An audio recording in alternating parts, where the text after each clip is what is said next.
तो स्टार्ट करेंगे bacteria. Bacteria पढ़ाने जाएंगे आज। बैक्टीरिया तो ये किंगडम मोनेरा में बिलोंग करते हैं। ठीक है, सबको पता है ये मोनेरा वाला किंगडम है।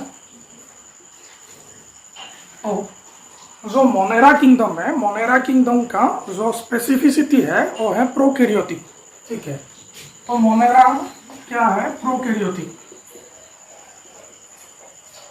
तो हमारा दुनिया में जितना कुछ बैक्टीरिया है सब कुछ है प्रोकैरियोटिक। ठीक है, और अभी हम पहले मीनिंग समझना पड़ेगा। प्रोकैरियोटिक्स का मीनिंग क्या है? प्रो का मतलब होता है प्रिमिटिव। प्रो का मतलब प्रिमिटिव और कैरियोटिक का मतलब जेनेटिक मटेरियल। जेनेटिक मटेरियल मतलब जो बैक्टीरिया है वो है हमारा प्रोकैरियोटिक। ठीक है, और हम हैं यूकैरियोटिक। बैक्टीरिया के अलावा मतलब प्रोटिस्टा, फंजाई, प्लांटी एनिमल है, सब कुछ आता है यूकैरियोटिक में, और बैक्टीरिया सिर्फ आता है प्रोकैरियोटिक में। ठीक है, अभी प्रोकैरियोटिक का मतलब होता है प्रिमिटिव जेनेटिक मटेरियल। तो बैक्टीरिया को प्रोकैरियोटिक क्यों कहते हैं उसी का रीजन समझना पड़ेगा, और बैक्टीरियल जो सेल है उसको समझना पड़ेगा। उससे पहले हम बैक्टीरिया का डेफिनेशन मतलब एक दो पॉइंट लिखवा देते हैं। ठीक है, तो बैक्टीरिया होता है माइक्रोस्कोपिक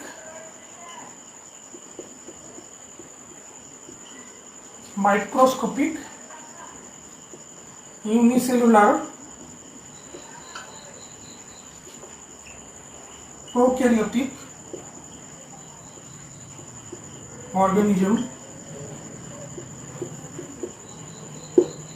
जब हमारा दिमाग में बैक्टीरिया का नाम आता है तो हमें लगता है कि बैक्टीरिया बहुत खतरनाक चीज़ है, बहुत हार्मफुल वाला बैक्टीरिया है। तो जो कुछ मतलब बुरा चीज़ होता है बैक्टीरिया के लिए होता है, ऐसा कोई बात नहीं। बैक्टीरिया अच्छा भी होता है, बैक्टीरिया बुरा भी होता है। धीरे धीरे आ जाएगा क्यों बैक्टीरिया अच्छा भी होता है, बुरा भी हो सकता है। देखिए अभी जो बैक्टीरिया है, बैक्टीरिया क्या है? Microscopic unicellular prokaryotic organism. ठीक है, तो उसके बाद हम बैक्टीरिया के डायग्राम देखेंगे। बैक्टीरिया का डायग्राम देखने के बाद डायग्राम में जितना कुछ कंटेंट आएगा सब कुछ हमने एक एक करके पढ़ेंगे। उससे पहले तो दुनिया में सबसे मतलब बैक्टीरिया का साइज देखना है। बैक्टीरिया का साइज जो एक टिपिकल बैक्टीरिया के लिए मतलब नॉर्मली बैक्टीरिया का साइज 2 to 5 माइक्रोमीटर है। ठीक है, और 2 to 5 micrometre bacteria typical bacteria का साइज है। लेकिन स्मॉलेस्ट बैक्टीरिया का साइज आपको पता है। स्मॉलेस्ट बैक्टीरिया होता है माइकोप्लाज्मा। स्मॉलेस्ट बैक्टीरिया होता है mycoplasma, and the size of mycoplasma is 0.3 micrometre. ठीक है, और जो लार्जेस्ट बैक्टीरिया है, लार्जेस्ट बैक्टीरिया का नाम था थायोमार्गेरिटा मैग्निफिसिया। लार्जेस्ट जो बैक्टीरिया है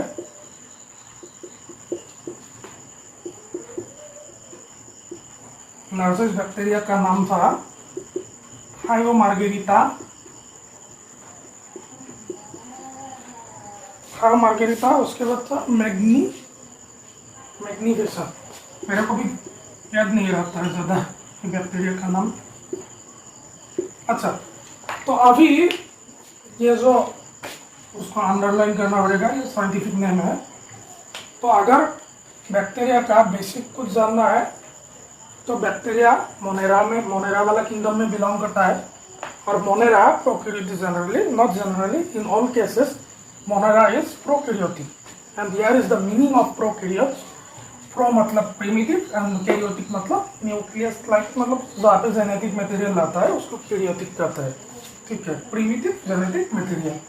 और बैक्टीरिया माइक्रोस्कोपिक, पता है ना, बहुत छोटा पार्टिकल है, तो इसीलिए माइक्रोस्कोपिक मतलब फ्री आई से नहीं दिख पाता है। ठीक है, तो इसीलिए माइक्रोस्कोपिक है, यूनिसेलुलर है और प्रोकैरियोटिक ऑर्गेनिज्म है। साइज वेरी करता है 2 to 5 माइक्रोमीटर।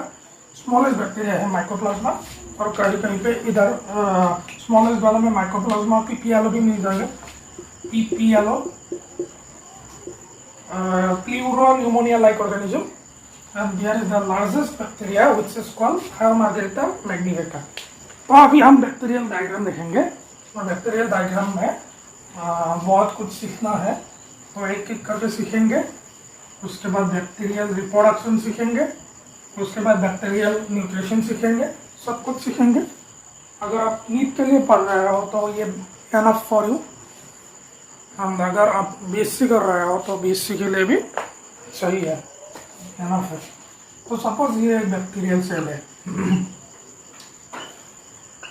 इतना स्क्वायर जैसा नहीं रखता है, लेकिन समझने के लिए हम ऐसे ड्रॉ कर लेते हैं। तो उसी के बाहर एक लेयर रहता है,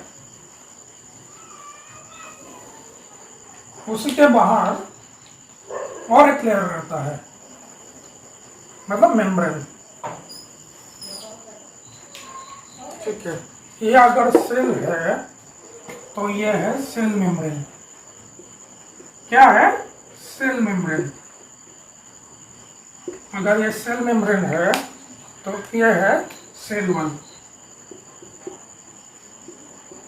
ये ऊपर में लिख देते हैं, ये है सेल वॉल। और सबसे बाहर में जो लेयर है ये है ग्लाइकोकेलिक्स। ठीक है, तो ये है आउटर मोस्ट सेल वॉल है, 2 नंबर में, 3 नंबर में सेल मेम्ब्रेन है। उसके बाद बैक्टीरिया में कुछ ऐसा ब्रिसल लाइक स्ट्रक्चर रहता है, उसी को कहते हैं फिम्ब्री, मतलब ये सरफेस एक्सटेंशन है। ठीक है, सरफेस में जो एक्सटेंशन रहता है वो ये, और सम फिंगर लाइक सब्सटेंस रहता है, इसी को कहते हैं पिलाई और पीली पीली पीली। तो उसके बाद रहता है हमारा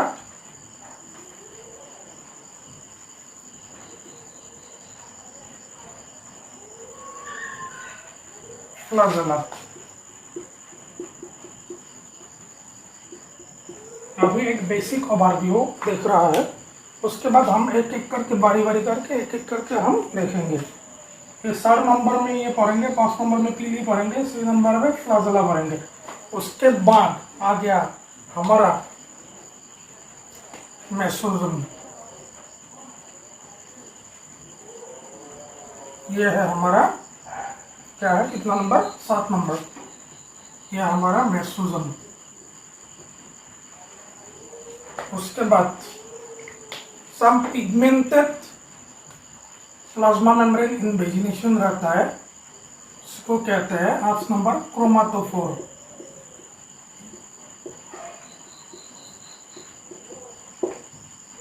उसके बाद आता है हमारा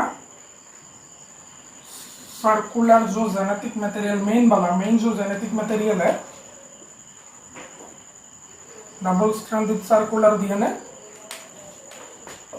ये आता है 9 नंबर पे, उसको कहते हैं न्यूक्लियोइड। जो हमारा यूकैरियोटिक के लिए न्यूक्लियस होता है, और प्रोकैरियोटिक के लिए न्यूक्लियोइड होता है, क्योंकि प्रोकैरियोट में न्यूक्लियर एनवेलप नहीं रहता है।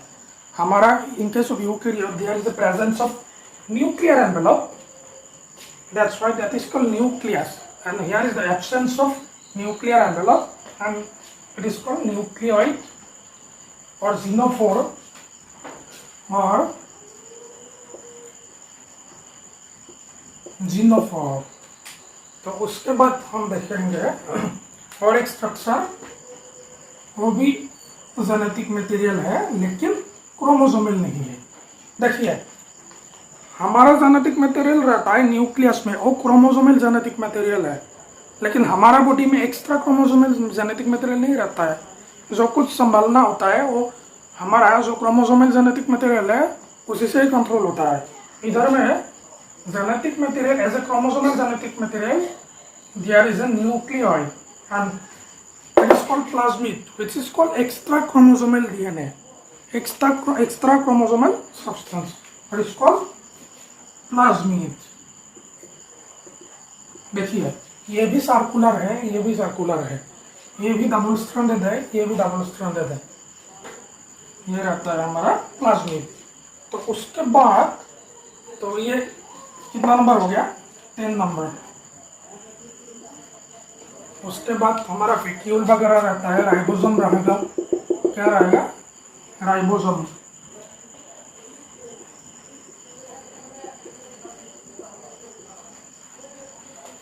राइबोसोम रहता है। उसके बाद हम क्या लिखेंगे? जो स्टोर्ड मटेरियल होता है वो रहता है इंक्लूजन बॉडी के फॉर्म पे। ठीक है, तो 12 नंबर में हम लिखेंगे इंक्लूजन बॉडी। तो ये रहा हमारा एक बेसिक बैक्टीरियल सेल का ये ओवरव्यू। अभी क्या देखेंगे? 1 नंबर से लेके 12 नंबर तक डिटेल में पढ़ेंगे। उसके बाद हम जब ये सेल वाल पढ़ेंगे तब पढ़ेंगे। देखिए ग्लाइकोकेलिस जब पढ़ेंगे तब पढ़ेंगे ये हमारा कैप्सूल, स्लाइम लेयर, ये सब पढ़ेंगे। सेल वाल जब पढ़ेंगे तब ये आएगा gram positive, gram negative cell wall का स्ट्रक्चर, कैसे सेल वाल बनता है। सेल मेम्ब्रेन जब पढ़ेंगे हम पढ़ेंगे फॉस्फोलिपिड बाइलेयर क्या होता है, वो हाइड्रोफिलिक हाइड्रोफोबिक क्यों होता है। सब लोग बोलते हैं हाइड्रोफिलिक क्या है, हाइड्रोफोबिक मतलब एक पार्ट हाइड्रोफिलिक है और तेल पार्ट हाइड्रोफोबिक है। वाटर लविंग है, वाटर हेड करने वाला है। ठीक है, वाटर तो क्यों ये क्यों ऐसा होता है। ठीक है, वो हम पढ़ेंगे सेल मेम्ब्रेन। जब फॉस्फोलिपिड का केमिकल स्ट्रक्चर ड्रा करेंगे तब हम पढ़ेंगे। उसके बाद पढ़ेंगे फिम्ब्री, उसके बाद आएगा पीलाई, उसके बाद आएगा फ्लैजिला। फ्लैजिला का मूवमेंट क्यों होता है, 360 डिग्री वाला मूवमेंट क्यों होता है, व्हिप लाइट मूवमेंट क्यों होता है।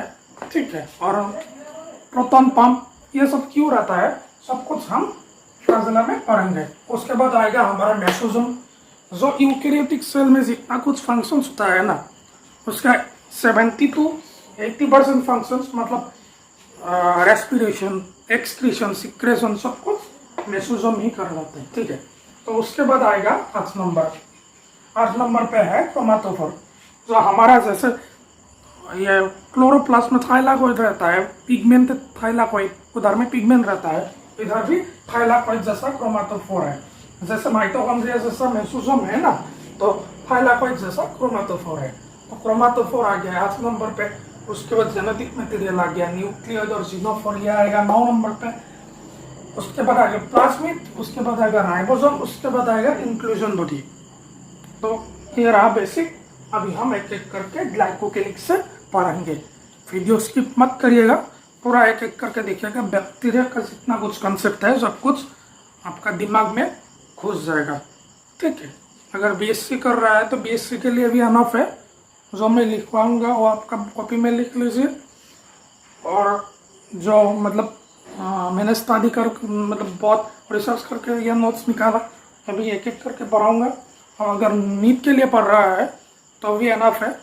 तो let's start from the glycocalyx. Okay, आप अगर स्क्रीनशॉट लेना चाहते हैं तो ले सकते हैं, नहीं तो आप ये लिख लीजिए। ठीक है,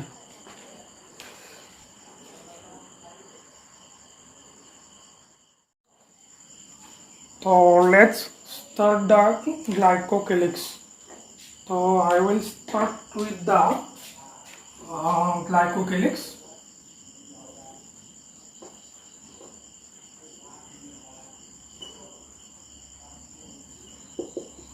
बहुत लोगों को ये कंफ्यूजन होता है, वीडियो चालू हो गया ना। हाँ, बहुत लोगों को ये कंफ्यूजन होता है सेल मेम्ब्रेन एंड ग्लाइकोकेलिक्स के मतलब अंतर समझ में नहीं आता है। देखिए ये अगर बैक्टीरिया है तो ये प्लाज्मा मेम्ब्रेन है बैक्टीरिया का, तो उसी के ऊपर जो रहता है वो है सेल वॉल, उसी के ऊपर जो रहता है वो है ग्लाइकोकेलिक्स। मतलब glycocalyx is the outermost part of the bacterial cell. ठीक है, तो क्या लिखेंगे पहले, glycocalyx is the outermost layer of bacterial cell. तो ग्लाइकोकेलिक्स लिख लिया हमने कि ग्लाइकोकेलिक्स आउटरमोस्ट पार्ट है। अभी ग्लाइकोकेलिक्स को कहते हैं म्यूकोपॉलीसेकेराइड। अगर आप केमिकली देखने जाओगे तो ये है म्यूकोपॉलीसेकेराइड। तो ये क्या है? म्यूकोपॉलीसेकेराइड क्या है? ये है मॉडिफाइड कार्बोहाइड्रेट। क्या है? ये है मॉडिफाइड कार्बोहाइड्रेट।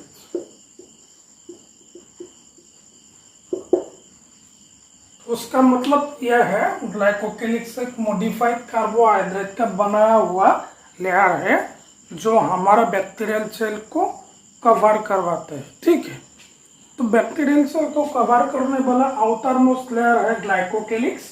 एंड ग्लाइकोकेलिक्स म्यूकोपॉलीसेकेराइड से बनाया जाता है और मॉडिफाइड कार्बोहाइड्रेट है। तो ग्लाइकोकेलिक्स के लिए हमारा तो there are two types of glycocalyx. One is called slime layer. देखिए इधर थोड़ा मतलब लाइट का रिफ्लेक्शन होता है। This is my home setup and थोड़ा मतलब ये मैनेज कर लीजिएगा। ये glycocalyx is the outermost layer, ये म्यूकोपॉलीसेकेराइड। तो देखने में थोड़ा दिक्कत हो सकता है, लाइट का फोकस होता है, रिफ्लेक्शन होता है, तो मैनेज कर लीजिएगा। ठीक है। हाँ, तो स्लाइम लेयर रहता है और एक रहता है capsule. Slime layer and capsule. Slime layer सिपसिपा जैसा सब्सटेंस होता है जो कि वाटर लॉस को प्रिवेंट करता है बैक्टीरिया से। अगर बैक्टीरिया का जो सेल है उस सेल से अगर वाटर निकल जाएगा तो उसका प्रॉब्लम हो जाएगा। जो मेटाबॉलिक रिएक्शन है बैक्टीरियल सेल के अंदर उसमें दिक्कत हो जाएगा। Therefore slime layer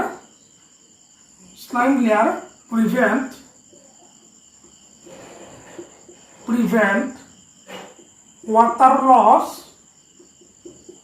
from bacteria and capsule का फंक्शन क्या है?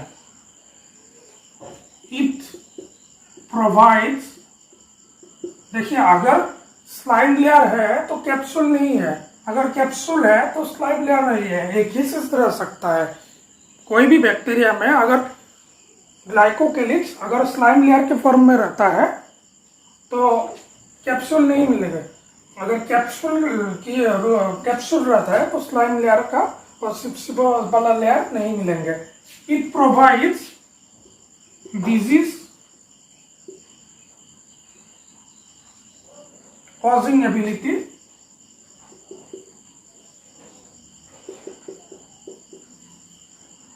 Against host.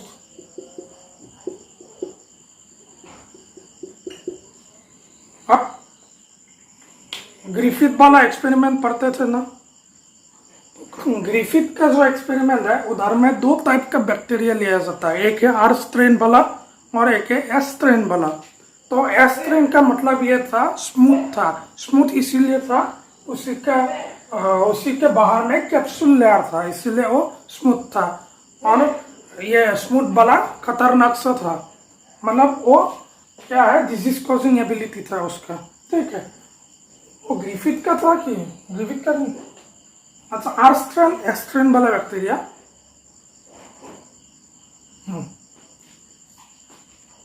तो जो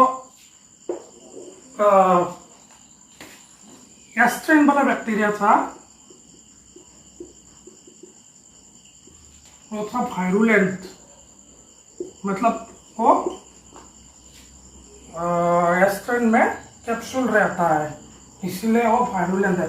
देखिए अगर कैप्सूल कोई भी बैक्टीरिया के कवरिंग में कैप्सूल रहता है तो और ये बैक्टीरिया का जो ओरिजिनल साइज है, ओरिजिनल उसका कंपोजिशन है, उसका ओरिजिनल जो मतलब बैक्टीरिया है उसी को नहीं पहचान पाता है, क्योंकि उसको ये कैप्सूल से कैप्सूल से मतलब कवर कर रहा है बैक्टीरिया को, बैक्टीरियल बॉडी को।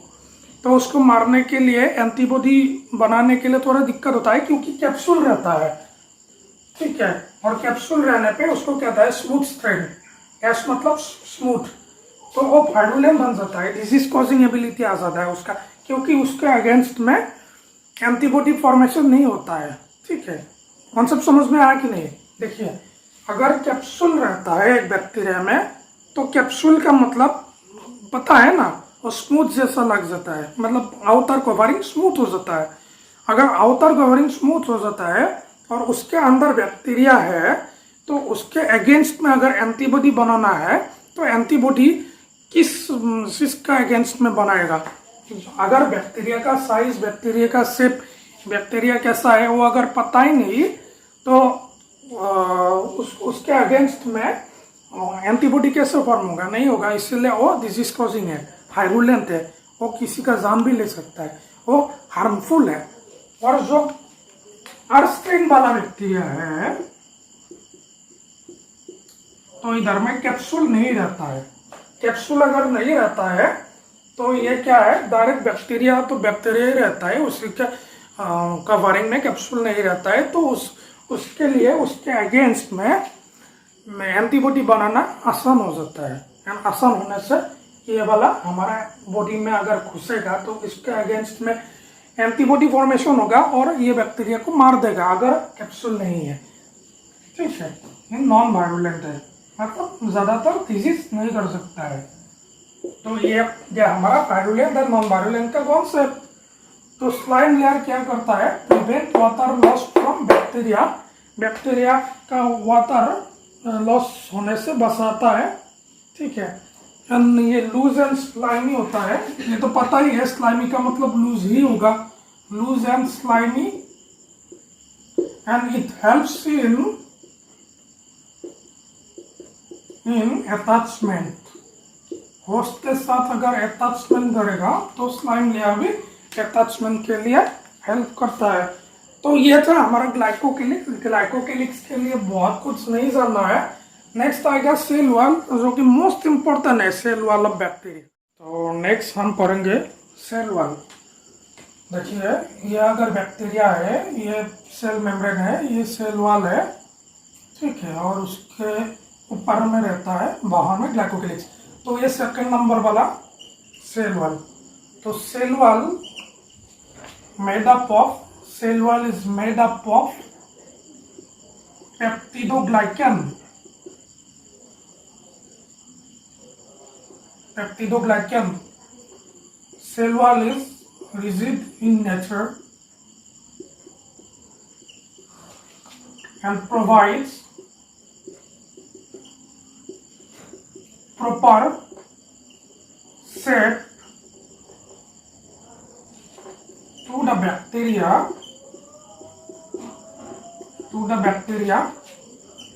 and cell wall prevent the bacterial cell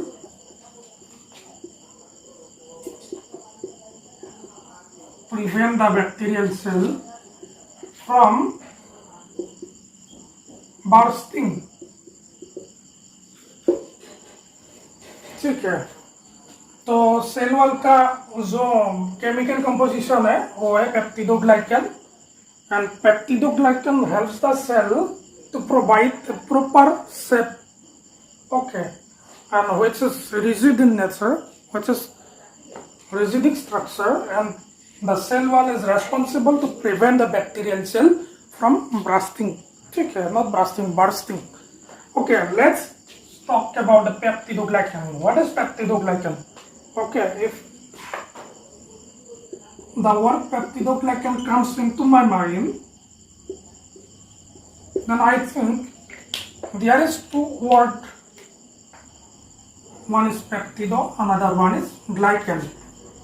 You know what is the meaning of peptide? There is a chain of amino acid which is called as peptide. Okay, ये है हमारा chain of amino acid. ये है amino acid, ठीक है, full में लिख देते हैं amino acid. And glycan, glycan का मतलब होता है मॉडिफाइड शुगर का मतलब मॉडिफाइड आप ऐसे लिख सकते हैं,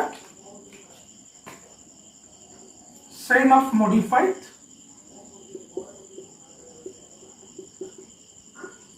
सैकराइड। ठीक है, तो पेप्टिडोग्लाइकन का मीनिंग है, मतलब पेप्टाइडो उसका मीनिंग है chain of amino acid, glycan word का मीनिंग है चेन ऑफ मॉडिफाइड सैकराइड। तो अगर हम इस सेल वॉल को थोड़ा जूम करेंगे, क्या करेंगे, जूम करेंगे, ठीक है, लेंस से थोड़ा जूम करेंगे तो सेल वॉल का स्ट्रक्चर कुछ नेटवर्क जैसा दिखाई देता है। कैसा दिखाई देता है? नेटवर्क जैसा। ठीक है, और हमारा मतलब है ये नेटवर्क कैसे फॉर्म होता है उसी को समझाना। यह है हमारा, ठीक है, यह है हमारा सेल वॉल का मतलब स्ट्रक्चर। तो अगर सेल वॉल का ये नेटवर्क है, स्ट्रक्चर है, ये स्ट्रक्चर कैसे बनाया जाता है यह जानने के लिए हमने पढ़ना पड़ेगा modification of sugar, modification of beta glucose. ठीक है, ये आप लिख लीजिए पहले। तो मैंने जो बैक्टीरियल सेल वॉल का, सपोज ये बैक्टीरियल सेल वॉल है, ठीक है, उसको जूम करवा के जो नेटवर्क बनाया था, ऐसे ऐसे जो नेटवर्क बना था, ये फॉर्मेशन होता है टू कंपोनेंट्स है, एक होता है नाग, एक होता है नम, और उसको जो क्रॉस लिंकिंग में हेल्प करता है उसको कहते हैं पेप्टाइड बॉन्ड्स। ठीक है, तो अगर ये जानना है नाग क्या है, नाम क्या है, तो उसके लिए हमने पढ़ना पड़ेगा modification of saccharide. I mean to say, if you want to know the actual structure, the chemical structure of peptidoglycan, how the NAM, that means N-acetyl glucosamine, N-acetyl muramic acid, if you want to know the structures, how they are arranged in the peptidoglycan, how they are bonded with each other, then let's study modification of saccharide, modification of beta glucose. अगर हम ये वाला portion पढ़ेंगे तो हमारा bacterial cell wall आसान हो जाएगा। ठीक है, तो हम क्या पढ़ेंगे अभी, मॉडिफिकेशन ऑफ सैकराइड।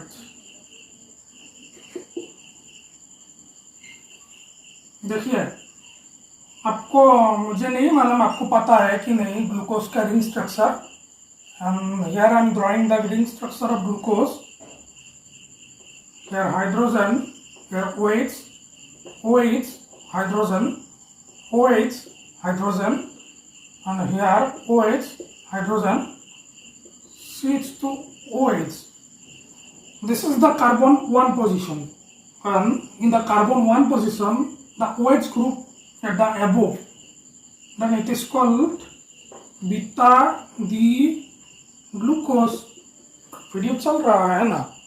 हाँ, बीटा डी ग्लूकोज। अगर OH नीचे में रहेगा तो अल्फा डी ग्लूकोज होता है।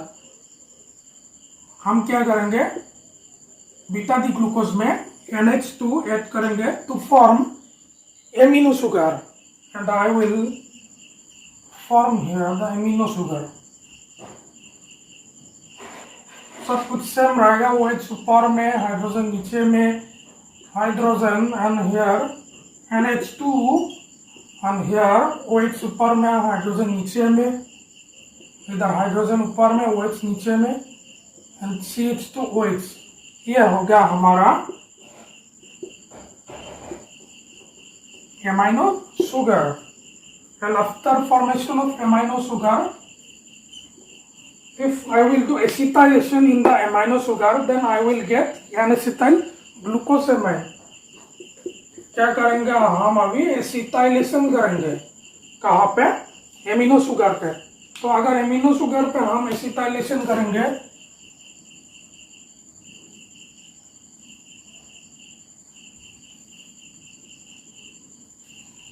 ये रहा हाइड्रोजन, ये रहा OH, इधर में आ जाएगा NH2 और वर्टिकली नहीं हॉरिजॉन्टली लिख देते NH2CO CH3, इधर में रहेगा हाइड्रोजन, इधर में रहेगा OH, इधर में रहेगा हाइड्रोजन, ऊपर में रहेगा आपका हाइड्रोजन, नीचे में OH और इधर में CH2OH। तो ये हो गया हमारा N एसिटाइल ग्लूकोज एमीन। ठीक है, तो उसके बाद हम अगर इधर में म्यूरामिक एसिड जुड़ेंगे,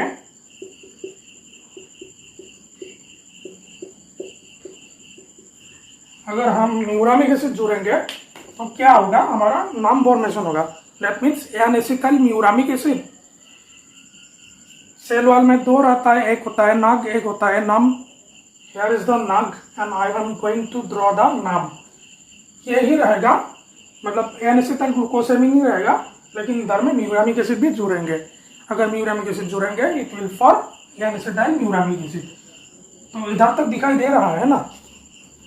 हाँ, देगा। तो ये हो गया हमारा same to same structure,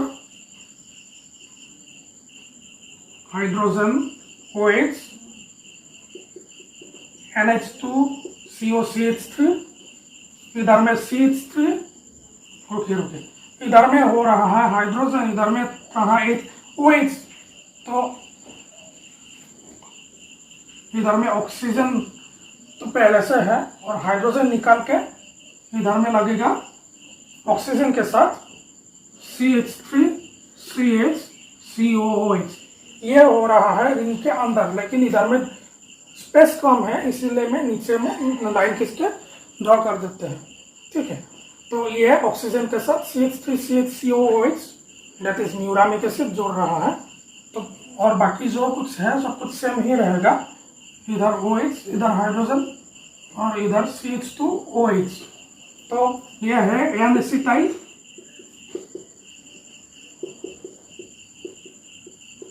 muramic acid. तो आपको दिखाई दे रहा है? ओहो, हाँ दिखाई दे रहा है। तो ये हो गया हमारा N acetyl muramic acid, N acetyl muramic acid, in short that is called NAM. तो ये हो गया हमारा नाम, ये हो गया हमारा नाम। अभी कोई टेंशन की बात ही नहीं, अभी हम डायरेक्ट पेप्टिडोग्लाइकन का स्ट्रक्चर ड्रॉ कर सकते हैं। This is the most important concept if you will go to draw the structure of chitin, if you will go to draw of bacterial cell wall. In any case you will need amino sugar, N-acetyl glucosamine, N-acetyl muramic acid. This is the most important structures and modification of saccharide. It is you can write saccharide or glucose. Specifically ये glucose का ही modification है, लेकिन monosaccharide है इसीलिए हम saccharide लिखिए। तो N acetyl muramic acid NAM formation हो गया, आप लिख लीजिए। Suppose this is the red and I am considering here as a NAM, and this is the black and considering it as a nag, and I am going to draw the cell wall of bacteria. I mean peptidoglycan,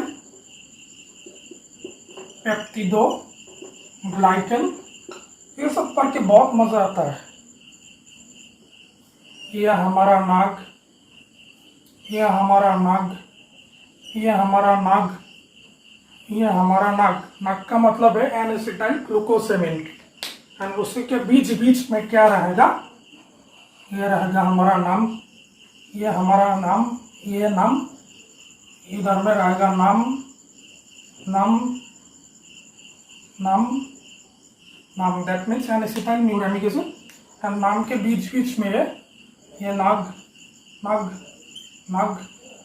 तो ये रहा हमारा नाग नाग नाग नाग तो ये रहा हमारा नाम NAM नाम एंड ये जुड़ते रहते हैं by the help of beta 1 for glycosidic linkage. Which linkage? Beta 1 for glycosidic linkage. पहले हम और एक लाइन और एक मतलब ड्रॉ कर लेते हैं। यह है नाग, यह है नाग, यह है नाग, और उसी के बीच बीच में यह है नाम, यह है नाम, यह है नाम, यह है नाम।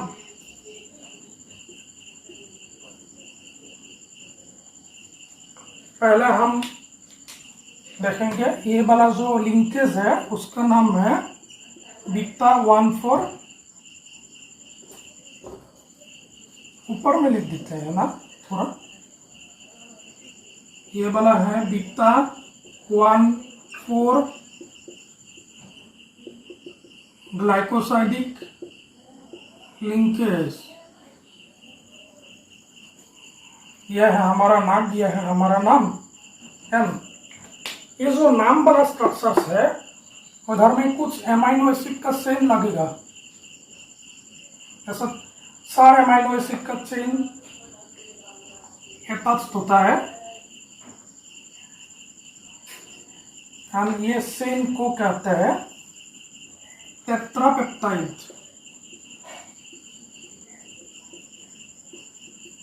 टेट्रापेप्टाइड पूरा नाम में ही ऐसा रहेगा, नाम में नहीं रहेगा। टेट्रापेप्टाइड चेन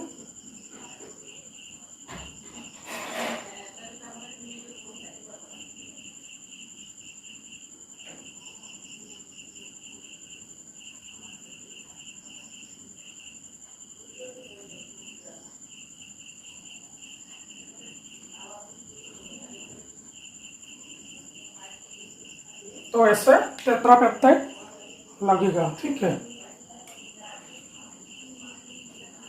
एंड ये जो टेट्रापेप्टाइड रहता है, ये टेट्रापेप्टाइड और ये वाला टेट्रापेप्टाइड, ये वाला टेट्रापेप्टाइड, ये सब और एक एमाइनो एसिड का पेप्टाइड बॉन्ड से लिंक्ड होता है।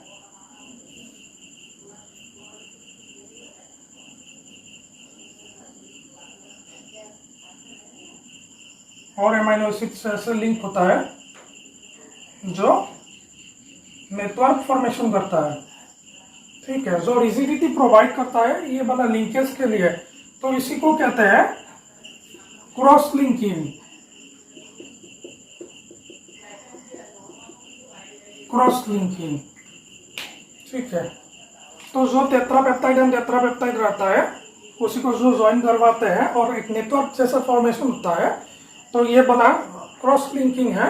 And tetrapeptide there is 4 amino acid and I am going to write the name of amino acid. The first amino acid is alanine, second is glutamate, third is lysine, and the fourth one is again alanine. 4 amino acid is here and they are connected by the cross linking, okay, and ये भी connected रहेगा ऊपर वाला के साथ, ठीक है। तो ऐसे एक नेटवर्क जैसा फॉर्मेशन करता है। एंड इसीलिए मैंने बैक्टीरियल सेल वाल को जब जूम करते थे आपको क्या दिखाई देता था, आपको ये दिखाई देता था कि ऐसा कुछ नेटवर्क जैसा फॉर्मेशन होता है, ऐसा कुछ नेटवर्क जैसा फॉर्मेशन होता है जब हम जूम करते थे। तो ये नेटवर्क का जो नोड्स है ये रहा N acetyl glucosamine and N acetyl muramic acid, and जो फाइबर्स जैसा रहा ये है cross linking and chain of amino acid जो कि टेट्रापेप्टाइड एंड पेंटापेप्टाइड, ठीक है। तो अभी ये जो क्रॉस लिंकिंग है ये क्रॉस लिंकिंग को ब्रेक कर सकता है पेनिसिलिन से। पेनिसिलिन लेने से बैक्टीरियल ग्रोथ नहीं होता है क्योंकि वो बैक्टीरिया का क्रॉस लिंकिंग को मतलब ब्रेक कर देता है, तोड़ देता है। Cross linking can be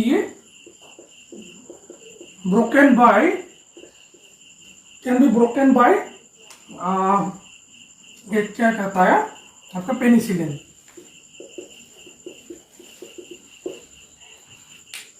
And beta 1,4 glycosidic linkage can be broken by the enzyme which is lysozyme। बचपन में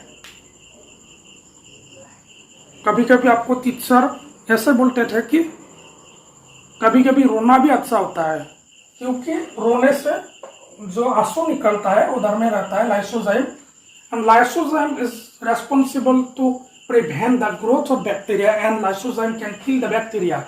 And if lysozyme is going to break the beta 1,4 linkage, then bacteria cell wall will be destroyed. And if bacterial cell wall will be destroyed, then there is no chance to be alive. Okay, then bacteria will be killed if there is lysozyme enzyme।